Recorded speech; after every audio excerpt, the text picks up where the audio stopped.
kita nggak akan bahas, cuma nggak ada Nusantaranya di situ, jelas ya. Nah, Islam ya. Jadi episode yang ketiga adalah episode Islam. Nah, episode ketiga episode Islam, bagaimana ceritanya? Nih ceritanya Bapak sekalian. Semuanya bermula pada tahun 1 Hijriah atau kita kenal dengan tahun 622 Masehi.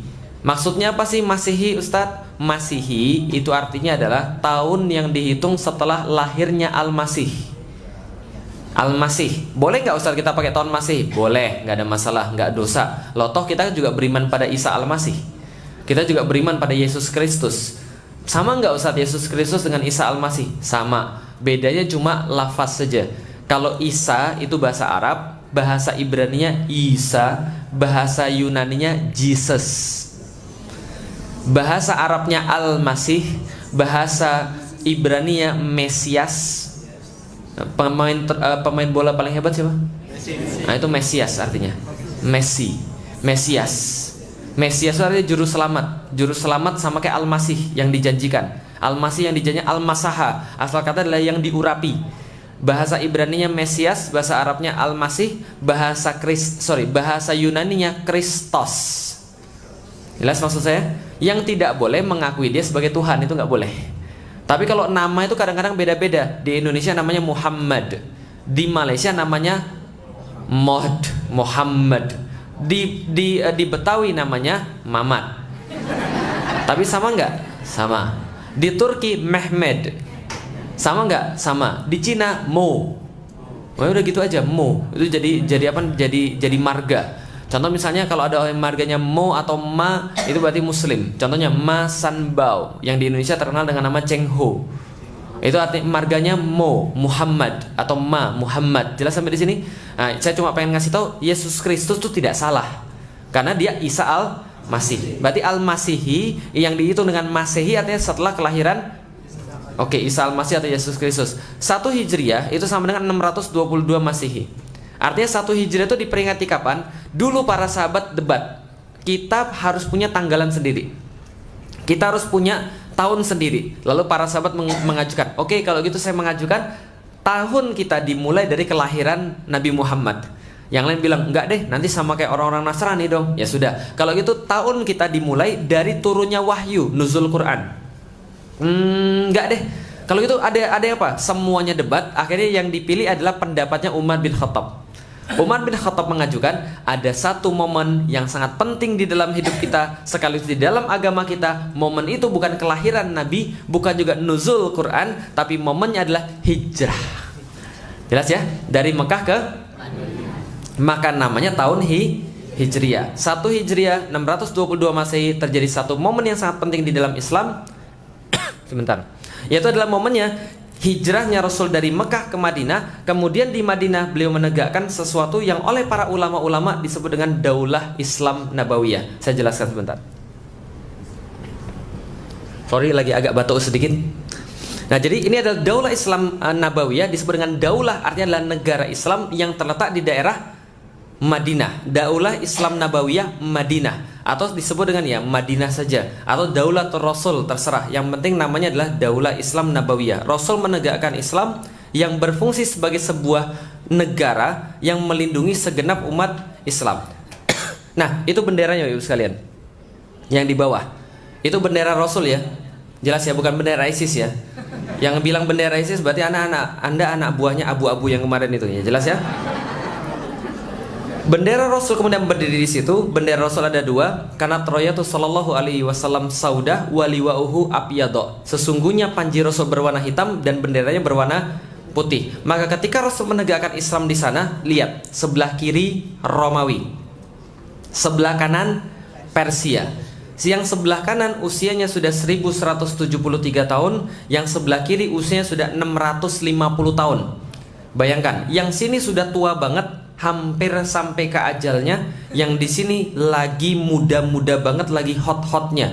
Paham Ibu sekalian? Sedangkan yang di tengah ini baru 0 tahun. Literally, secara benar-benar ngomong, Rasul diapit oleh dua raksasa dunia. Bisa dipahami? Raksasa sebelah kirinya adalah Persia, raksasa sebelah kanannya adalah Romawi. Tapi hebatnya coba kita lihat, Rasul nggak pernah takut sama Romawi dan Persia. Setelah muncul Rasul baru direken oleh baru direken oleh Romawi dan Persia. 1 Hijriah terjadi satu peristiwa sangat penting. Selain daripada hijrah Rasul dari Mekah ke Madinah, terjadi perang besar antara Romawi dan Persia. Jadi Romawi dan Persia memutuskan, saya nggak tahan lagi dengan kamu. Kamu selalu mengganggu saya. Saya juga emang tahan lihat kamu. Emang kamu bagus apa? Kita perang aja. Perang besar antara Romawi dan Persia. Saking besarnya perang ini jadi pembicaraan trending topik pada saat itu, ibu sekalian. Ketika jadi trending topik pada saat itu, langsung kemudian didengarkan oleh para sahabat. Maka sahabat tanya pada Rasulullah Sallallahu Alaihi Wasallam, ya Rasul, kira-kira yang menang Romawi atau Persia? Ini adalah sebuah dalil bahwa para sahabat sangat memperhatikan kondisi politik dunia pada saat itu. Jelas sampai di sini? Jadi kalau ada yang bilang pada anda, politik itu nggak usah dipedulikan, yang penting kita sholat, dunia itu terlaknat dan seisinya. Enggak, para sahabat memperhatikan dunia pada saat itu. Nanya pada Rasulullah Sallallahu Alaihi Wasallam, siapa yang menang, Persia atau Romawi? Kayaknya Persia deh Rasulullah. Kenapa? Lebih berpengalaman. Kayaknya Romawi deh Rasulullah. Lah kenapa? Dia lebih semangat. Yang mana yang Rasul yang menang? Rasul diem aja, Rasul nggak menjawab. Karena Rasul nggak punya pengetahuan tentang semua itu. Yang jawab adalah langsung Allah Subhanahu Wa Taala menjawab pertanyaan para sahabat, siapa yang menang dengan pertempuran Romawi dan Persia? Apa jawabannya? Ini jawabannya. Ghalibatir Rum fi atnal ard. Kata Allah Subhanahu Wa Taala, Ghalibatir Rum fi atnal ard. Akan dikalahkan orang-orang Romawi di tempat paling rendah di atas muka bumi. Fi atnal ard. Ada yang bilang bahwa dalam waktu dekat orang-orang Romawi akan kalah. Tapi ada yang menarik, ternyata Romawi itu dihabisi sama Persia di Laut Mati, tempat paling rendah di atas muka bumi. Begitu akuratnya Al-Quran. Jadi Gulibatir Rum fi atnal ard, akan dikalahkan oleh orang-orang Romawi oleh orang-orang Persia fi atnal ard. Tapi tidak selesai sampai di sana. Perhatikan, wahum mim ba'di ghalabihim sayaghlibun fi bid'i sinin. Akan tetapi mereka setelah dikalahkan sayaghlibun, akan hidup kembali atau akan menang kembali melawan Persia setelah fi bid'i sinin. Perhatikan, fi bid'i sinin. Bid'i ini dalam bahasa Arab adalah hitungan antara 1 sampai 9. Jadi kata Allah, Romawi akan dikalahkan. Setelah dikalahkan Romawi, akan menang kembali mereka melawan Persia. Kata Allah, dalam waktu 1 sampai 9 tahun lagi. Jelas sampai di sini? Nggak mungkin lebih daripada itu. Kira-kira kalau Allah yang bilang betul atau betul? Betul. 7 tahun berselang daripada ayat ini turun. Ayat ini turun tahun 622. 7 tahun berselang daripada tahun itu, langsung kemudian ada satu kejadian yang sangat luar biasa. Tanpa diduga, tanpa diprediksi oleh siapapun, sebagaimana nggak ada orang yang prediksi Brazil kalah lawan Belgia, Bapak-Ibu sekalian. Nggak ada yang prediksi sama sekali. Atau nggak ada yang prediksi Jerman kalah lawan siapa tuh? Korea Selatan gitu kan ya. Gak diprediksi semua. Tiba-tiba muncul satu pahlawan hebat di tengah-tengah orang-orang Romawi. Dia menyatukan seluruh kekuatan orang-orang Romawi, muncul menjadi pemimpin yang sangat luar biasa hebat. Dan kehebatan dia diakui oleh musuh-musuhnya. Dia ambil balik seluruh wilayah-wilayah yang pernah ditaklukkan oleh orang-orang Persia. Dia memenangkan pertempuran itu tanpa kemudian orang menyangka. Orang-orang mengenalnya sebagai The Great Heracles. The Great Heracles. Namanya Heraklius yang hebat, Heraklius yang agung. Heraklius dilukiskan membawa salib suci yang direbutnya kembali daripada orang-orang Persia, karena orang Persia pernah mengambil salib yang dianggap oleh mereka tempat penyaliban Yesus.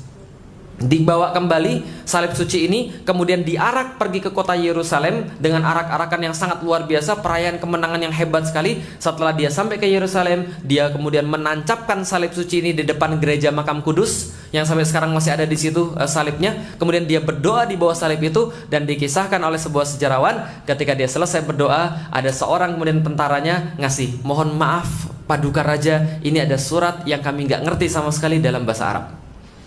Ya, saudara sekalian, ternyata ngapain dia tahun 629? Dia dapat surat dalam bahasa Arab tertanda Muhammad Sallallahu Alaihi Wasallam. Paham ya? Jadi Rasul kita tuh dulu keren, sudah korespondensi dengan pemimpin-pemimpin dunia. Paham ya sekalian? Bukan dikendalikan oleh pemimpin-pemimpin dunia. Jelas sampai di sini? Oke, baik Bapak sekalian. Kalau gitu kita lihat, ternyata yang dikirimin surat bukan hanya Heraklius, tapi yang dikirimin surat juga adalah Raja Persia yang sudah kalah tadi. Namanya adalah Kisra. Kisra itu dikirimkan kemudian surat juga, dan suratnya kayak begini. Masya Allah, ini suratnya sampai sekarang masih ada. Tulisan tangan Rasul ya, tulisan tangan Rasul Ustaz? Bukan. Rasul nggak bisa nulis. Kan ummi, tidak bisa nulis, tidak bisa baca. Yang nulis siapa? Wallahu a'lam bishawab. Ada kemungkinan bisa jadi Ali bin Abu Thalib atau kemudian Zaid bin Harithah. Yang menuliskan kemudian surat Rasulullah Sallallahu Alaihi Wasallam. Nah, bagaimana bunyi suratnya? Gak usah baca di atasnya, saya juga nggak paham. Nah, kenapa bahasa Arab zaman dulu nggak seperti bahasa Arab zaman sekarang? Saya sering pergi ke museum lihat Quran zaman dulu, ini surat apa gitu kan ya. Jadi kita nggak paham. Jadi intinya kalau misalnya di bawahnya, nah yang ini yang warna hitam ini stempel Rasulullah. Stempel Rasulullah, tulisannya apa? Di bawahnya Muhammad, di tengahnya Rasul, di atasnya Allah. Bacanya Muhammad Rasul, bukan Allah Rasul Muhammad ya, jelas ya. Lah kenapa tulisnya di bawahnya Rasul, tengahnya adalah Muhammad, atasnya adalah Allah? Itu adalah aturan kaligrafi. Allah itu ditaruhnya di atas. Itu adalah etis dalam seni. Nah ini adalah kemudian khatamnya Rasulullah, apa namanya, segelnya Rasulullah yang sekarang ISIS pakai jadi bendera dia. Jadi Anda boleh jadi nggak suka ISIS, Anda boleh jadi nggak suka, tapi jangan ijek-ijek benderanya, karena yang benderanya itu adalah khatamnya Rasulullah, jelas ya. Jadi kalau gitu saya jelaskan dulu apa isinya. Ini adalah kemudian nas risalatu Rasulillah. Inilah kemudian nas daripada kemudian surat yang dikirim oleh Rasulullah Sallallahu Alaihi Wasallam kepada Kisra Malikul Faris, Malikil Faris, yaitu adalah kemudian kepada Kisra pemimpinnya Persia. Bagaimana kemudian artinya? Nih, kita baca bareng-bareng. Bismillahirrahmanirrahim. Dengan nama Allah yang Maha Pengasih dan Maha Penyayang. Min Muhammadin Rasulillahi ila Kisra Azimul Faris. Sesungguhnya ini adalah surat yang dikirimkan oleh Muhammad, Nabi Allah, kepada Kisra pemimpin Persia. Salamun alaman ittiba'ul huda. Keselamatan bagi siapa saja yang mengikuti petunjuk. Jadi kalau Anda mau ngasih salam terus ada orang non muslim, boleh pakai begini. Salamun ala man ittiba'ul huda. Keselamatan hanya bagi orang-orang yang mengikuti petunjuk daripada Allah Subhanahu wa taala. Kan kita kan enggak boleh mendoakan selamat pada orang yang bukan muslim. Wa amana billahi wa rasulihi washhadu an la ilaha illallah. Maka engkau kami perintahkan untuk bersyahadat tidak ada Tuhan selain Allah, dan bahwa wahdah satu-satunya dia, la syarikalah, tidak ada yang seserikat dengan dia, wa anna Muhammadan abduhu wa rasuluhu wad'uka bidda'illah. Dan kami menyuruh engkau dengan dakwah daripada Allah Subhanahu wa taala. Fa inni ana Rasulullah sallallahu alaihi wasallam ilan nasi kafah. Dan saya adalah utusan yang diutus oleh Allah untuk seluruh manusia, liungzira man kana hayyan, untuk memperingatkan kepada siapapun yang masih hidup, wa yuhiqul qaul, dan membenarkan perkataan alal kafirin, terhadap orang-orang yang kafir. Yang paling penting yang di bawah ini. Ini yang paling penting. Fa aslim taslam. Anda nggak baca yang atasnya nggak ada masalah. Yang paling penting yang di bawah. Fa aslim taslam. Kata Rasul, berislamlah Anda selamat. Fa aslim taslam. Fa in abaita, kalau engkau menolak saya, kalau engkau menolak untuk berislam, fa inna ismal majusi alaik, maka engkau menanggung seluruh dosa orang-orang Persia. Pertanyaan saya, ini surat rayuan atau surat ancaman? Surat peringatan atau surat ancaman? Dua-duanya, peringatan sekaligus ancaman. Dan ini suratnya ketika dapat sama kemudian didapat oleh Kisra Persia, langsung dirobek. Lah kenapa? Kurang ajar, kata dia. Lah kenapa kurang ajar? Bapak Ibu sekalian, namanya bawahan. Kalau ngirim surat kepada atasan, biasanya disebut atasannya dulu atau bawahnya dulu? Kepada bapak yang terhormat, kepala bagian yang hebat sekali, tiada taranya, kegantengannya, terkenal seantero dunia, kan katanya. Dari saya, hambamu, bawahanmu yang sangat baik hati juga, kami mau minjem duit, kan gitu kan ya misalnya. Surat-surat kan begitu kan ya. Pertama disebutkan lu kepada siapa, dan lengkap dengan pangkat-pangkatnya untuk menghormati dia. Dari siapa yang sangat lemah ini, fakir, nggak punya apa-apa, baru tujuannya. Saya mau minta libur, misalnya gitu kan ya. Nah ini kemudian ini etika surat. Tapi ini sangat sekali nggak etika menurut orang-orang Persia. Lah kenapa? Yang dikirim itu namanya Syahansyah. Julukannya Syahansyah, raja di atas raja, Pak. Bayangkan, jadi dia tuh sudah raja di atas raja pula. Lalu kemudian dia tuh menaklukkan banyak tempat. Walaupun baru kalah tapi pasukannya masih banyak, masih luas kemudian seluruh wilayahnya. Tapi dikirim oleh min Muhammad, saya Muhammad, kepada Kisra. Itu dari kayak atasan pada bawahan, paham Ibu sekalian. Maka dia ngamuk, langsung dirobek-robek. Setelah dirobek-robek, utusannya mau diancam bunuh. Utusannya Rasul mau diancam bunuh, utusannya lari, lalu kemudian bawa kuda, lalu kemudian lapor pada Rasulullah, ya Rasulullah, ini suratmu dirobek-robek sama Raja Persia. Apa kata Rasulullah? Mazqallahu fi mulki. Maka Allah akan merobek-robek kekuasaan dia sebagaimana dia merobek-robek merobek-robek surat dari saya. Kira-kira kalau Rasul sudah ngomong begitu, kejadian atau tidak? Wah, hati-hati. Nggak sampai 20 tahun ibu-ibu sekalian, nggak sampai 20 tahun seluruh wilayah 7,4 juta kilometer persegi itu masuk dalam wilayah Islam. Paham ibu sekalian?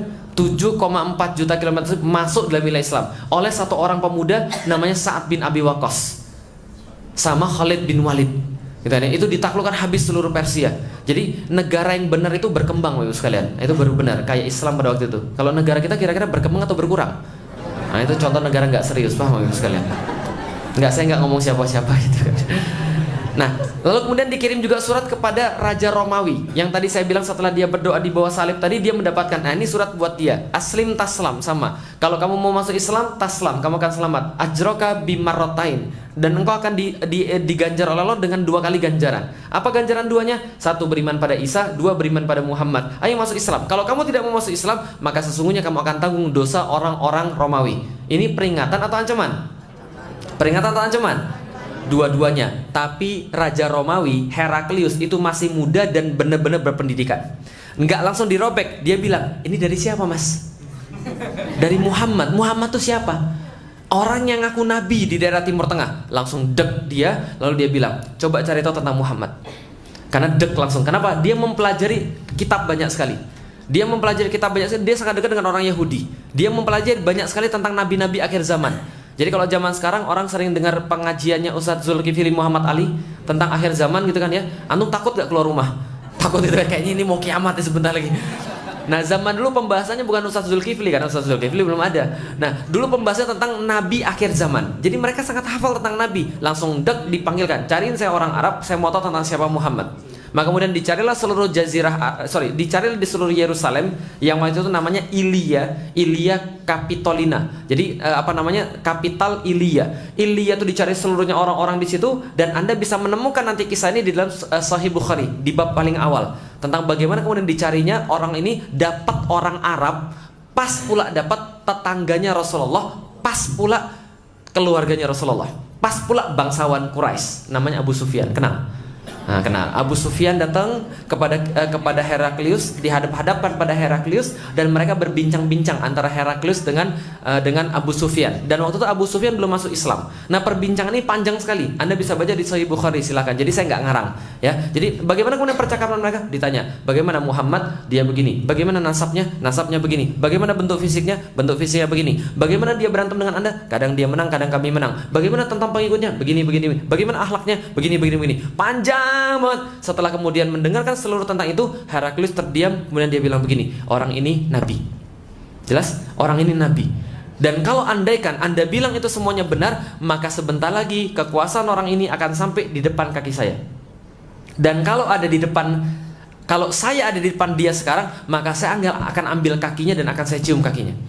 Kemudian Heraklius bilang begini pada seluruh orang-orangnya, keluarkan orang-orang Arab ini sekarang, masukkan orang-orang saya. Seluruh kemudian punggawa-punggawanya berkumpul di situ, seluruh kemudian jenderal-jenderal berkumpul di situ. Lalu kemudian ditanya sama Heraklius, menurut Anda semua gimana kalau kita masuk Islam aja? Gila, itu stres. Heraklius bilang ini, nggak jadi, saya cuma bercanda aja, paham ya sekalian? Dia test in the water, karena nggak jadi, nggak ada yang mau. Lalu kemudian dia bilang, kembalikan suratnya kepada Muhammad, beritahu kami nggak akan masuk Islam.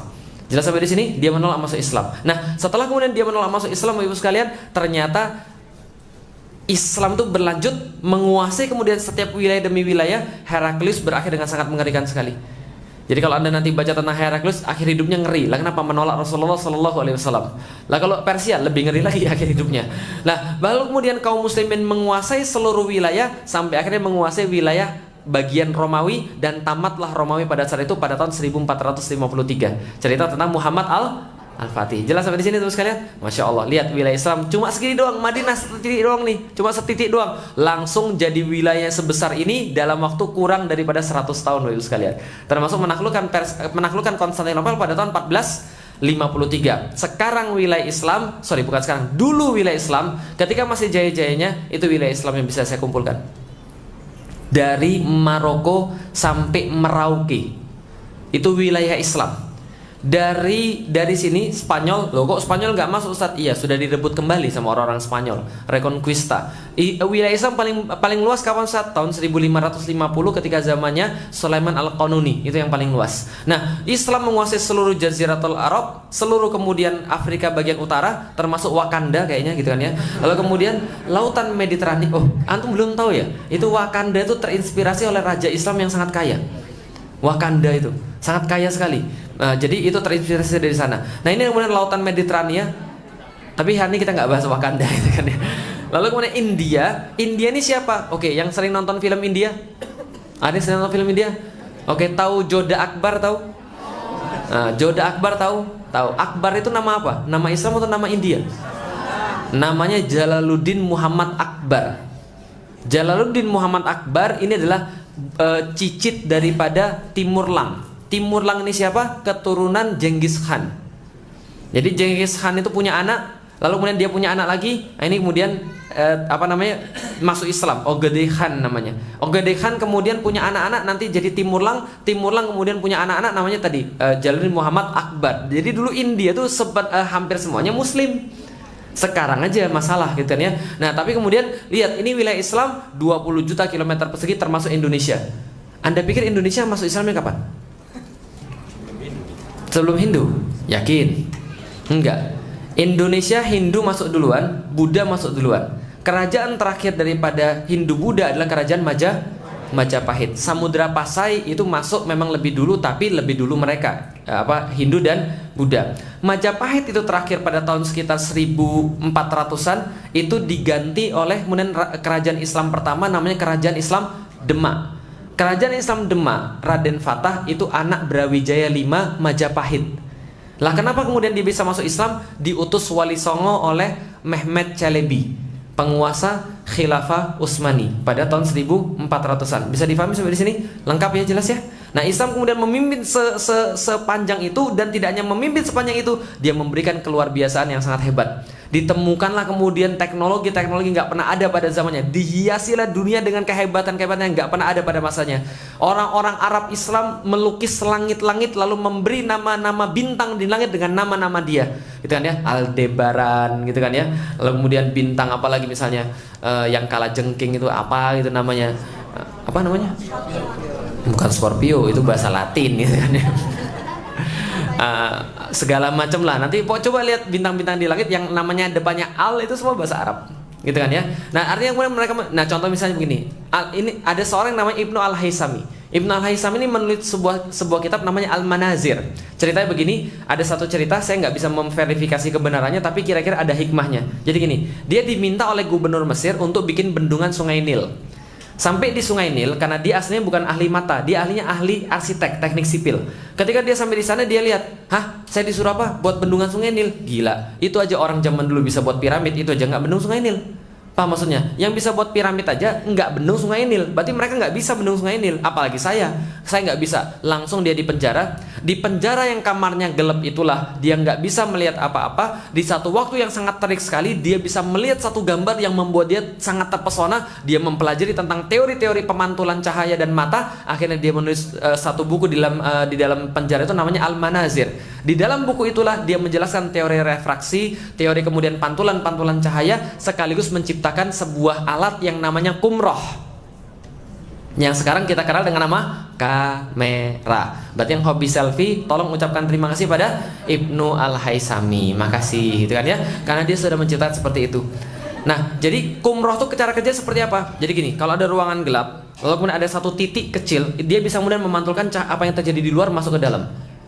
Kalau dibalik jadi proyektor. Proyektor yang dalam gelap yang memantulkan keluar. Bisa difahami Bapak sekalian? Kalau nggak difahami, nasib. Berarti Anda pasti tidur pas pelajaran fisika gitu ya. Dia menjelaskan tentang mata dan dia menjelaskan tentang operasi katarak. Siapa namanya? Ibnu Al-Haisami. Dunia mengenal lagi daripada peradaban episode ketiga ini. Ada yang namanya Abu Qasim Al-Zahrawi. Dikenal oleh orang-orang barat dengan nama Al-Bukasis. Dia menulis tentang satu kitab namanya At-Tasrif, tentang dasar-dasar ilmu bedah. dan dia adalah orang yang pertama kali membedah orang, dan dalam buku itu dia menulis 72 alat-alat bedah yang sampai sekarang masih dipakai. Dan kalau Anda mau pergi ke museum di Turki, ada museum tentang alat-alat kesehatan Abu Qasim Al-Zahrawi. Inilah kemudian orang yang berikutnya. Siapa lagi kita kenal? Kota-kota hebat, gitu kan ya, kota seperti misalnya di Mesir, kota-kota Istanbul. Ngomong-ngomong Bapak Ibu sekalian, ketika Eropa lagi nggak pernah mandi dan mereka banyak penyakit gara-gara nggak pernah mandi, Anda tahu pada abad-abad gelap tahun 1300-an, tahun 1400-an di Prancis itu sepertiga penduduk mati gara-gara wabah pes. Nah, kenapa wabah pes? Nggak pernah mandi. Namanya the Black Death. Coba googling di Yahoo ya, the Black Death gitu kan ya, kematian hitam. Itu banyak sekali memakan nyawa orang. Kenapa? Gara-gara nggak pernah mandi. Pernah pakai parfum? Parfum asli ada tulisan di bawah botolnya, Eau de Toilette. Oh, nggak pernah berarti kere ini pasti kita nih. Yang nggak kere yang saya tanya ya. Eau de Toilette pernah lihat? Nanti kalau besok-besok main ke mall, kita lihat-lihat aja kan, nggak bayar ya. Sombong banget sih Ustaz ini. Eau de Toilette artinya adalah eau de toilet bacanya. Eau atau eau de itu artinya air, toilet ya toilet. Kenapa namanya air toilet? Karena di zaman dulu di Perancis itu mereka nggak peduli tentang sanitasi. Jadi kalau mereka mohon maaf lagi pergi buang air besar, di rumahnya itu disediakan satu kotak, lalu kemudian dikasih kemudian semacam kayak bak kosong, di atasnya dikasih papan, dilobangin. Kadang-kadang lubangnya satu, lubangnya dua, biar bisa bareng-bareng. Wah, Ibu sekalian. Nah, jadi kadang-kadang gitu. Nah, setelah itu kemudian mereka buang di situ, mereka biarkan, dan kadang-kadang mereka buang di tengah jalan. Ini serius, Anda boleh baca. Ini serius. Ini namanya the dark age bagi mereka. Di saat itu di Istanbul sudah ada 50 hammam, tempat permandian umum. Di saat itu di Istanbul sudah ada yang namanya Fatih Külliyesi yang menampung setiap orang-orang yang jalan dari luar kota menuju ke kota itu, ditampung semuanya di Taphane, sebuah rumah yang 3 hari menjamu tamu-tamu dari manapun, gak ditanya agamanya, gak ditanya apanya, dikasih roti sehari 1 roti. Oh, cuma 1 roti segini mah sekali ya. Kasih 1 roti 1 hari dan uang jajan untuk tinggal supaya mereka nggak mati, bisa dipahami. Dan itu pun nggak laku itu Taphane-nya. Lah kenapa? Karena ketika mereka masuk ke Istanbul, mereka sudah dicegat sama orang-orang Istanbul asli. Ke rumah saya saja, ke rumah saya saja. Saya mau ikramud duyuf, saya mau memuliakan para tamu. Ini yang terjadi di sana. Mereka mandi 50 tempat pemandian umum, tempat pencucian umum juga ada, perpustakaan nggak usah tanya. Di saat Eropa kegelapan, paham sampai di sini Ibu sekalian? Episode ketiga ini ngerinya kayak apa? Dan luar biasa lagi adalah teman-teman sekalian, mereka membuat barang-barang yang nggak pernah ada pada sebelumnya. Ini di daerah kota Andalusia. Ini yang terjadi di sana. Nah, artinya adalah apa? Islam menampakkan keagungan yang luar biasa. Pada satu titik di dunia, orang pernah mengenal Islam itu sebagai puncak peradaban dunia. Sampai sekarang masih ada surat daripada Raja Inggris yang meminta pada khalifah di Turki untuk menyekolahkan anaknya di situ. Tolonglah Pak, anak saya ini mungkin nggak pintar, tapi tolong jalur khusus Pak. Wah, Ibu sekalian, ini pernah terjadi dan suratnya masih ada sampai sekarang, Ibu sekalian. Mereka menyekolah anaknya kemudian di tempat-tempat Islami. Mereka belajar bahasa Arab. Fibonacci itu belajarnya dari orang-orang Arab, dari orang-orang yang berbahasa Arab. Maka dia kemudian menelurkan teori-teori. Copernicus, Galileo Galilei, itu dari teori-teori Islam. Jadi kalau Anda sekarang ngomong kemudian flat earth, telat antum, Ibu sekalian. Bumi itu datar, telat. Zaman dulu yang kemudian menginspirasi bumi itu bulat, orang-orang Muslim. Kenapa? Karena mereka mengamati sudah sampai luar angkasa. Jangankan bumi, luar angkasa jadi amati, bisa difahami Ibu sekalian. Jelas sampai di sini? Oke. Tapi kalau misalnya masih meyakini flat earth, boleh nggak Ustaz? Ya boleh, cuma lucu aja, paham Ibu sekalian. Jadi kira-kira nggak dosa, cuma lucu aja. Nah, dengan Islam yang sama, pada satu titik Islam menampakkan sedemikian hebatnya, sedemikian luar biasanya peradaban mereka. Tapi di satu titik lain, orang ketika dengar Islam jauh beda seperti yang zaman dulu. Orang zaman sekarang dengar Islam seperti apa? Nih yang didengar. Islam yang kepikir adalah teroris. Bapak Ibu sekalian, jadi ini yang kepikir teroris. Contoh misalnya, pernah nonton Hollywood? Pernah nonton Hollywood? Sering. Pernah nonton film Taken 2? Pernah. Apa kemudian awalnya? Allahu Akbar, ada azan. Setelah itu, gua akan bunuh dia. Ya gitu kan ya. Semuanya diidentikan dengan Islam itu teroris. Zaman sekarang, kalau ada pemeran teroris Hollywood, kira-kira yang mana diambil perannya? Yang pakai jenggot atau yang nggak pakai jenggot? Kira-kira kalau kemudian teroris yang diperankan di Hollywood itu kemudian orang Cina matanya sipit kayak saya, kira-kira laku atau tidak? Teroris kok nggak berjenggot itu kan ya? Ini mau boy band bukan teroris kan itu kan ya? Lah kenapa? Karena sudah ada tadi sebuah mindset bahwa teroris harus berjenggot, dan ini dimakan oleh orang Muslim. Islamofobia ini ngeri, serius. Saya diceritain betul. Mudah-mudahan sekarang nggak gitu lagi. Masya Allah. teman-teman sekalian, orang-orang itu sekarang ngelihat jenggot tuh masih takut. Tapi mereka ngelihat Messi nggak takut, paham Ibu sekalian? Messi itu jenggotnya lebih panjang daripada saya. Tapi Masya Allah, ada orang-orang yang kemudian di Indonesia nih, termasuk para penegak hukumnya itu, ketika ngelihat jenggot itu, mereka lihat ini lebih diwaspadai daripada nggak punya jenggot, paham Ibu sekalian? Walaupun jenggot saya jenggot Pancasila, misalnya cuma 5 biji doang. Oh sekarang banyak Ustaz, ya karena saya rajin mengaji. Nah, nggak, tapi pengen saya kasih itu adalah semua kemudian Islam itu diidentikan dengan teroris. Kamu orang mana Islam? Wah, kamu mau ngebom ya? Masalah begitu. Yang dilakukan oleh orang Islam pasti dikatakan teroris jihad. Tapi yang dilakukan oleh orang-orang kafir, mereka bunuh 500 orang, oh ini orang gila, gunman gitu kan ya. Orang stres. Ini bermasalah. Kenapa? Islamofobia. Benar-benar distigmatisasi negatif. Zaman dulu orang mengenal Islam, orang baik, pintar, terdidik. Kamu orang Islam ya? Sembuhin aku kan gitu kan ya. Lalu apa? Orang Islam pasti dokter, kan gitu. Oh, kamu orang Islam, ajarin aku. Orang Islam pasti pintar. Sekarang kamu orang Islam ya? Sebentar, kan jangan deket-deket saya. Gitu kan ya? Apalagi pakai cadar, jangan deket-deket saya. Ini zaman sekarang begitu. Orang takut dengan agamanya sendiri, dengan budayanya sendiri, dengan biahnya sendiri. Ini sudah luar biasa, stigmatisasinya luar biasa. Nah, negara muslim terbesar di Indonesia, tapi Masya Allah kemiskinan di mana-mana. Bapak Ibu sekalian, andaikan dulu saya cuma ngelihat muslim, saya nggak bakal masuk Islam. Nggak bakal saya masuk Islam. Untungnya saya nggak ngelihat muslimnya, yang saya lihat adalah Islamnya. Maka ulama-ulama bilang al-Islamu mahjubun bil muslimin. Sesungguhnya Islam itu tertutup kehebatannya oleh orang-orang muslim yang sekarang kacau balau. Lihat, orang-orang minta banyak sekali. Di Pantura, pulang kampung, itu minimal ada 4 sampai 5 gentong cuma di Indramayu saja. Paham Ibu sekalian? Yang ngalahin orang untuk kemudian nyari sumbangan, dan sampai sekarang nggak selesai itu masjidnya. Paham Ibu sekalian?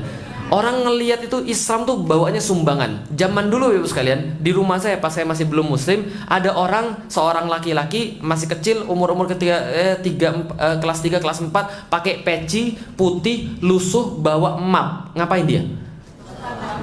Minta sumbangan. Jelas sampai di sini. Ini yang kemudian tergambarkan pada orang-orang. Apalagi nih, lihat nih, saking parahnya, kalau andaikan pendiri negara kita masih hidup, kayaknya dia sudah merasa malu. Wah, Ibu sekalian. Nah, kenapa? Cuma di Indonesia yang aneh luar biasa. Dibentuk BNN, Badan Anti Narkotik, narkotikanya naik. Dibentuk KPK, korupsinya naik. Mau Ibu sekalian? Ini bingung sudah seperti apa. Dibuat kemudian polisi-polisi dibuat badan kehormatannya bermasalah.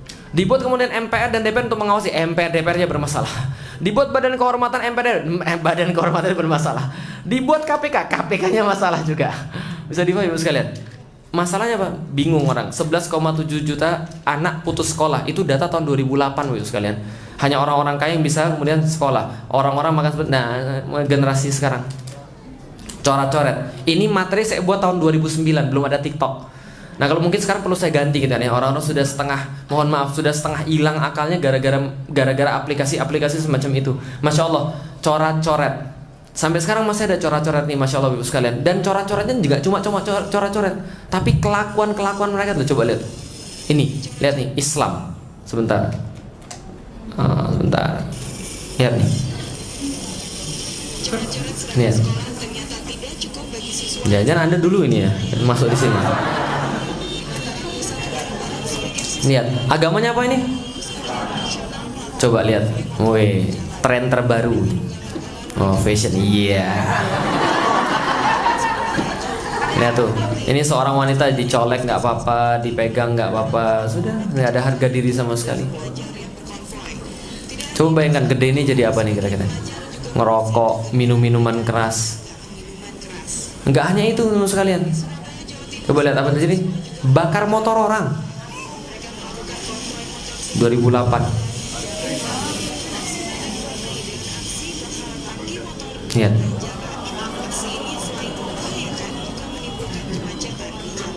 Agamanya apa nih sekalian? Islam. Paham ya? Jadi kalau Anda euforia bahwa sekarang banyak pengajian-pengajian rame semua, masih banyak banget orang-orang kayak begini. Banyak banget orang-orang kayak begini. Kemarin saya datang ke sini santai-santai sama teman-teman main duduk-duduk di belakang, ada anak-anak kecil. Ditanya, "Ini tahu nggak siapa?" "Nggak tahu." Lah, artinya apa? Ya, terkenalnya Ustadz Adi Hidayat Abdul Somad masih banyak yang nggak tahu. Masih banyak orang-orang yang nggak peduli sama itu. Antum tahu TikTok itu di download lebih daripada WhatsApp? Oh, belum tahu ya? TikTok sama WhatsApp itu lebih banyak di download TikTok. Sudah jelas kira-kira kondisi seperti apa yang ada di sini? Wajar kemudian kalau misalnya orang-orang ketika berbicara tentang Islam, mereka berbicara tentang sesuatu yang buruk. Pertanyaannya, kenapa itu bisa terjadi? Kenapa itu bisa terjadi? Oke, coba lihat. Logikanya begini. Logikanya. Dulu Islam hebat, sekarang Islam kacau. Berarti ada bedanya kan ya? Berarti pasti dulu ada yang mereka punya yang kita nggak punya, betul begitu? Coba lihat apa yang mereka punya dan yang kita nggak punya. Al-Quran mereka punya, kita punya nggak? Qurannya beda atau tidak? Sama. Sama-sama berapa juz? 30 juz. Sama berapa surat? Berapa ayat? Ayo, 6.236 ayat, jelas ya? Oke, berarti, nah sama-sama aja. Enggak, mereka bukan 10.000 ayat gitu kan ya. Mereka nggak lebih banyak daripada kita, sama-sama segitu. Hadis, kira-kira sama atau tidak? Sama. Kira-kira zaman dulu sama zaman sekarang lebih mudah mana untuk mengakses hadis? Zaman dulu atau zaman sekarang? Bu, zaman dulu Pak, itu Imam Bukhari mau ngumpulin hadis, dia jalan-jalan berapa lama? 16 tahun. 16 tahun dia jalan-jalan untuk ngumpulin hadis. 16 tahun dia jalan-jalan, benar-benar mengerahkan seluruh kehebatan dia dapatlah 740.000 hadis yang dia hafal di luar kepala. Berikut kemudian orang-orang yang meriwayatkannya dan cerita orang-orang yang meriwayatkannya, berikut sanad-sanad sampai bapaknya, sampai Rasulullah. Jelas ya? Imam Bukhari ya. Kira-kira kayak apa Ustaz? Ya sampelnya Adi Hidayat lah kira-kira gitu ya.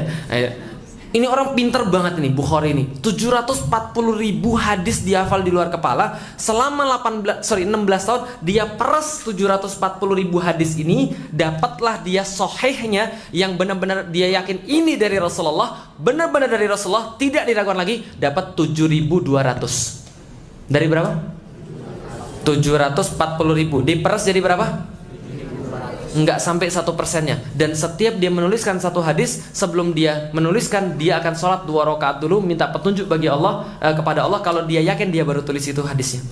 Masya Allah, ini Imam Bukhari. Dia buat 16 tahun. Sekarang itu buku bisa dijual di toko buku, harganya berapa? 300 ribuan. Murah atau mahal? Awas bilang mahal ya. Saya sudah ceritain loh susahnya ini hadisnya kayak apa ini. 16 tahun itu buatnya Pak. Jelas ya, ini nggak mahal sama sekali. Bahkan kalau Anda misalnya punya duit lebih, Anda bisa beli tab. Zaman sekarang bisa beli tab, kalau nggak di HP, beli tab, ketik Maktabah Syamilah misalnya. Maktabah Syamilah ada ribuan kitab di situ yang Anda nggak bakal selesai sampai mati bacanya. Lah kenapa? Bahasa Arab semuanya. Lah, tapi ini kalau Anda pun masih nggak bisa juga. Di dalam tab Anda itu Anda bisa install Kutubus Sittah atau Kutubut Tis'ah. Anda bisa install 9 kitab hadis yang dibuat oleh para ulama. Masya Allah. Dan Anda tinggal search, gampang banget, nggak kayak dulu. Cuma zaman sekarang kalau baterainya habis, hadisnya hilang. Wow, sekalian. Ini kemudian yang lebih mudah dulu atau sekarang?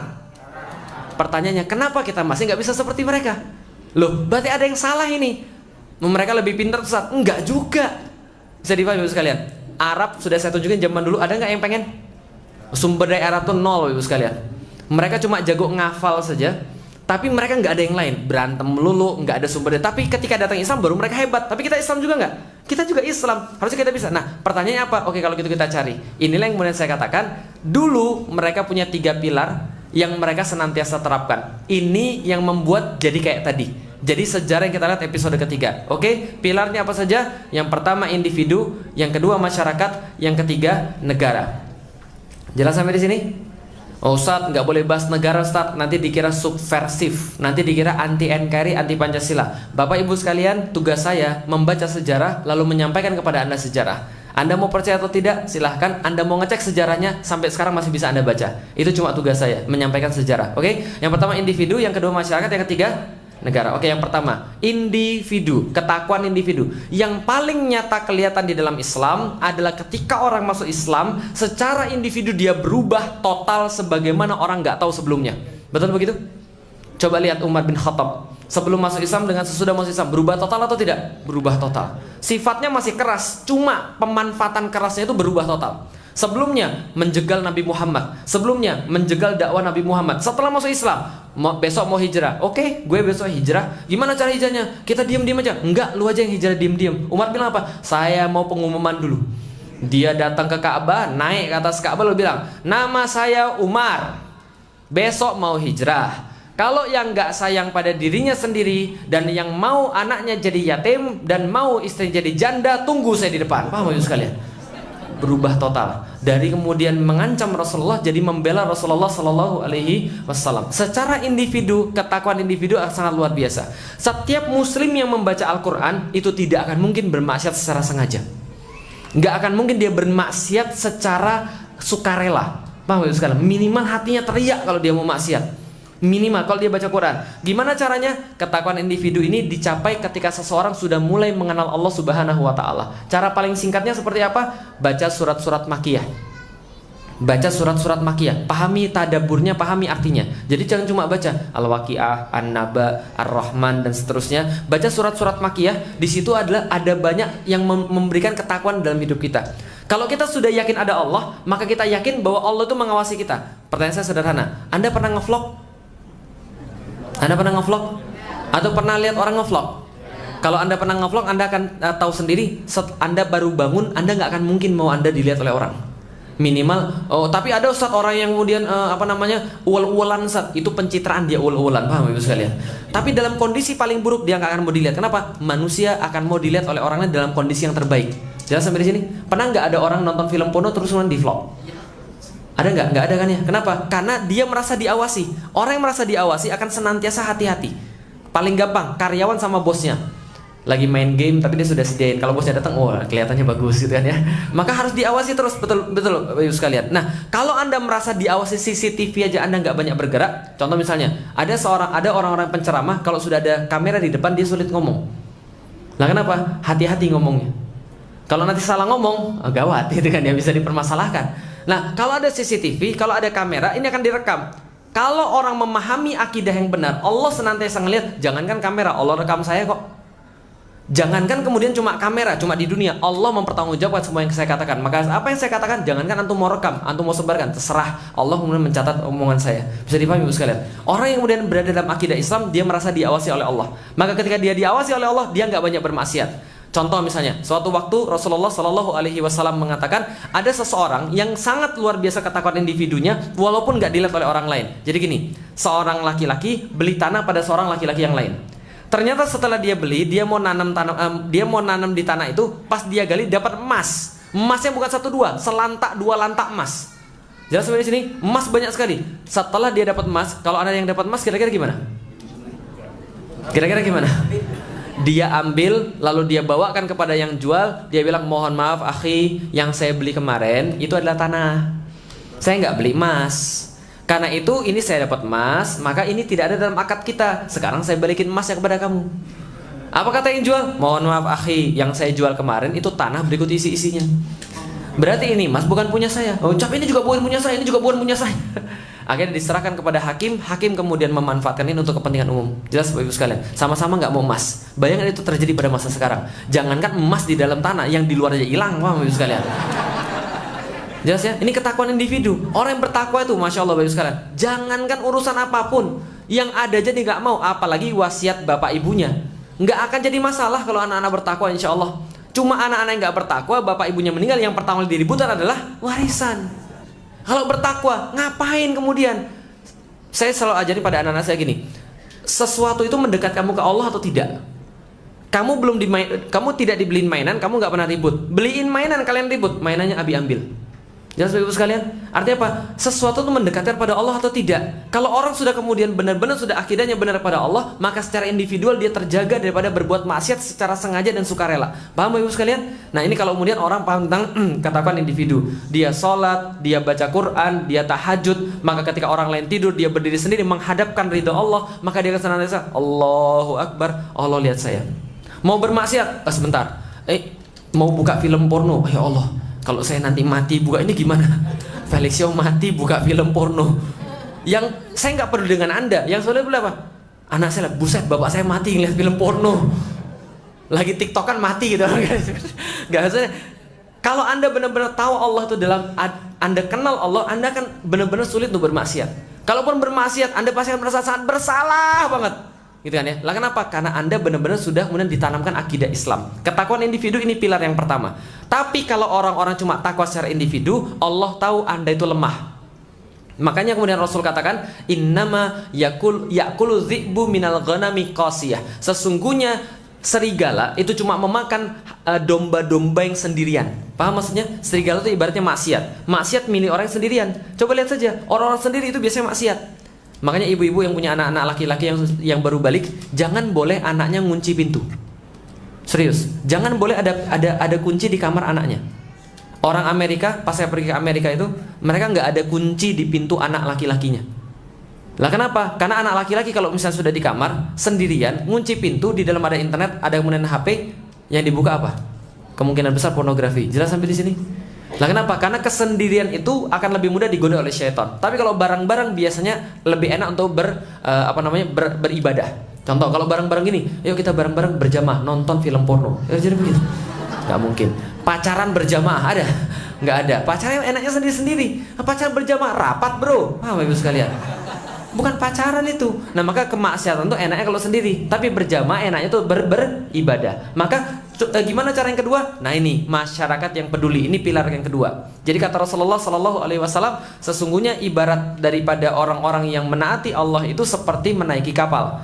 Kalau kapal itu ada yang di atas, ada yang di bawah, kata Rasulullah. Maka kalau yang di bawah mau ngambil air, dia naik ke atas, menimba air, lalu balik lagi ke bawah. Tapi yang lama-lama, kata Rasulullah, yang bawah bilang, sulit bro. Masa naik turun, naik turun, naik turun. Ini nanti mereka juga bosan kali lihat kita. Gini aja, kita bolongin aja kapalnya. Kalau kita bolongin kapalnya, yang keluar kan air-air keneh. Lalu dibolongin kapal. Yang atas tahu yang bawah lagi bolongin kapal. Tapi yang atas nggak ngomongin yang bawah. Yang tenggelam siapa? Jelas sampai di sini? Anda boleh baik secara individu, tapi tolong jangan biarkan Anda sendirian yang baik. Karena Islam bukan dengan agama seperti itu. Dari awal Anda baca Al-Fatihah saja, itu sudah berjamaah. Bismillahirrahmanirrahim. Alhamdulillahi rabbil alamin. Ar-Rahmanirrahim. Maliki yaumiddin. Itu semua pujian bagi Allah. Iyyaka, kami ibadah kepadamu. Berarti ibadah itu paling bagus berjamaah. Iyyaka na'budu wa iyyaka nasta'in. Ihdina, kami minta tolong ditunjuki. Berarti petunjuk itu akan datang kalau berjamaah. Jelas sampai di sini? Nah, berarti kemudian kalau berjamaah semua itu jadi bagus. Kenapa? Masyarakat yang peduli, amar ma'ruf nahi munkar. Maka para ulama-ulama zaman dulu muncul dalam kondisi yang sangat masif, sangat banyak ketika mereka sudah hidupnya Islami. Lihat, Imam Asy-Syafi'i, Imam Hambali, Imam Bukhari, Imam Ahmad bin Hambal, Imam Malik dan sebagainya. Mereka munculnya satu zaman, Bapak Ibu sekalian. Lah kenapa? Karena sudah siap amar ma'ruf nahi munkar. Contoh, kenapa Imam Syafi'i pintar? Suatu hari Imam Syafi'i bilang sama gurunya, "Guru, saya sekarang lagi mau mengeluh." "Lah kenapa mengeluh?" "Saya ini sekarang hafalan saya jelek banget ya guru." "Loh terus kenapa?" "Iya saya nggak ngerti nih apa penyebabnya." Gurunya bilang, membuat suatu syair, gurunya bilang begini, "Ilmu itu seperti cahaya dan tidak akan masuk cahaya pada pendosa-pendosa." Dia bilang, ngeri banget. Saya baru ingat ya guru. Lah kenapa? Saya kemarin lewat pasar. Di pasar itu angin keras berhembus, tertiup jilbab cewek, kelihatan betisnya. Saya nggak sengaja lihat betis, hilang satu kitab. Paham Ibu sekalian? Yang dilihat apa? Betis, nggak sengaja pula. Lantung lihat apa? Bukan betis lagi gitu. Wajar aja, bukan lupa lagi kitab, lupa semua, paham sekalian, lupa diri sekalian. Lah kenapa? Orang-orang itu mereka hidup dalam sebuah kondisi yang sangat luar biasa. Imam Syafi'i, Imam Malik, Imam Ahmad bin Hambal dalam kondisi keilmuan yang luar biasa, amar ma'ruf nahi munkar. Mereka mudah sekali untuk belajar. Kenapa? Nggak banyak maksiat Ibu sekalian. Balik lagi, pilar pertama individu, tapi nggak cukup, harus berjamaah. Kalau berjamaah ada amar ma'ruf nahi munkar, tapi cukupkah hanya berjamaah? Tidak. Kenapa? Harus ada negara yang menerapkan syariat Allah. Itulah kenapa orang-orang penjajah dan keturunan-keturunannya tidak rela Anda berislam. Paham? Kenapa tidak rela Anda berislam? Karena kalau Anda berislam secara benar, mereka nggak punya chance untuk menjajah Anda. Jelas sampai di sini? Karena Islam itu harus diterapkan. Islam itu harus kemudian diamalkan. Baik, jadi intinya adalah apa? Nah, sejarah membuktikan bahwa pencapaian kaum muslimin yang besar ini ada ketika negara itu campur tangan kepada kebaikan. Karena kalau negara tidak campur tangan kepada kebaikan, bahayanya luar biasa. Lah kenapa? Bapak Ibu sekalian coba lihat. Riba tahu? Halal atau haram? Riba itu haram. Tolong jangan dipotong. Riba itu haram. Tapi ketika kemudian itu dibuat oleh seorang manusia, dosanya cuma bagi dia saja. Saya nggak sholat, dosa saya. Saya nonton film porno, dosa saya sendiri. Tapi kalau seandainya penguasa yang berbuat maksiat, dosanya bukan cuma untuk dia. Kenapa? Ngefeknya bagi seluruhnya. Bisa difahami Ibu sekalian. Itulah kenapa Imam Ahmad bin Hambal mengatakan kalau kita punya doa yang paling makbul, kita doakan pada pemimpin, mudah-mudahan pemimpin kita taat sama Allah Subhanahu wa taala. Karena kalau seandainya dia tidak taat pada Allah Subhanahu wa taala, semuanya kena. Bahkan cuma debu-debu ribanya aja kena. Bisa difahami sampai di sini Ibu sekalian. Oke, baik, kalau gitu kita lanjut lagi. Oke, sekarang sudah ada belum pilar pertama? Pilar pertama, ketaatan individu. Pilar kedua, masyarakat yang beramar ma'ruf nahi munkar. Yang ketiga, negara yang menerapkan syariat. Yang pertama sudah ada atau belum? Insya Allah sudah ada. Tuh masih banyak orang pergi sholat. Walaupun nggak sholat tiap hari, minimal sehari sekali. Kapan? Maghrib gitu kan ya. Minimal seminggu sekali. Kapan? Jumatan. Walaupun nggak sholat Jumatan sama sekali, minimal setahun sekali. Kapan? Ya kalau enggak minimal disolatin lah gitu kan ya. Masih ada insya Allah. Masyarakat beramar ma'ruf nahi munkar, ada atau tidak?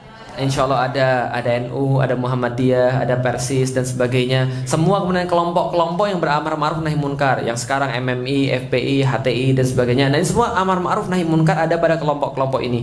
Insya Allah masih banyak kelompok-kelompok yang soleh banget, gitu kan ya? Jelas masih banyak. Yang ketiga, negara yang menerapkan syariat sudah ada atau belum? Oke, coba lihat PW sekalian. Riba halal atau haram? Haram. Tapi negeri ini pakai riba atau tidak? Bukan hanya pakai riba, jadi jantungnya.